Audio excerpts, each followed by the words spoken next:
halkan waa halkudhig news haddii aad nagu cusub tahay ama haatan aan ugu soo biirtay fadlan daawade subscribe channelkan si aad u hesho wax kasto aan channelkan soo gelino saraakiil ka tirsan milateriga Soomaaliya iyo xubnaha Shabaab ayaa xabsiga la isku geeyey dawladda Soomaaliya ayaa xabsiga dhexe u gudbisay gaashaanle Saraakiil Maxamed Nuur oo ahaa taliyaha guutada 1 Abriil gaashaanle Aadan Maxamed Cali gaasay oo ahaa abaanduulaha 1 Abriil iyo saraakiil kale kuwaas oo ahaa saraakiishii hogaaminaysay ciidankii Al-Shabaab ay ku laayeen xirada Ceelsaliini ee gobolka Shabeellada Hoose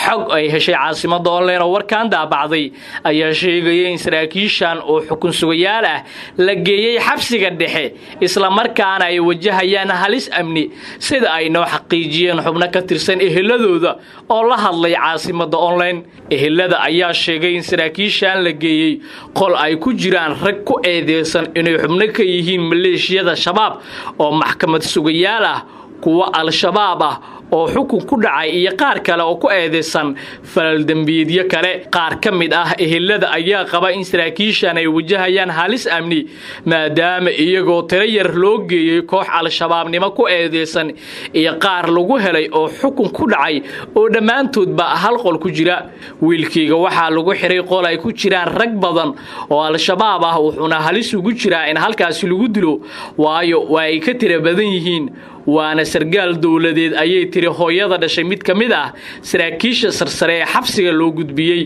dhawaan xabsiga dhexe waxa daryeel la'aan ugu geeriyooday mid kamid ah maxaabiista xabsigaas kaas oo ay waalidiintiisa sheegeen in la dayacay dawladda Soomaaliya ayaa horay u ballan qaaday in ay maxkamad la tiigsan doonto saraakiisha sarsare ee dayacay fadhiyadii ay mas'uulka ka ahaayeen Al-Shabaab oo bilo ka hor soo weeraray xirada Ceelsaliini ayaa laayay ciidamo kor u dhaafaya kontameeyo oo ka tirsan milateriga Soomaaliya waxaana ay halka ka qaateen saanad milatari oo aad u fara badan iyo gaadiidka dagaalka noocyadiisa kala duwan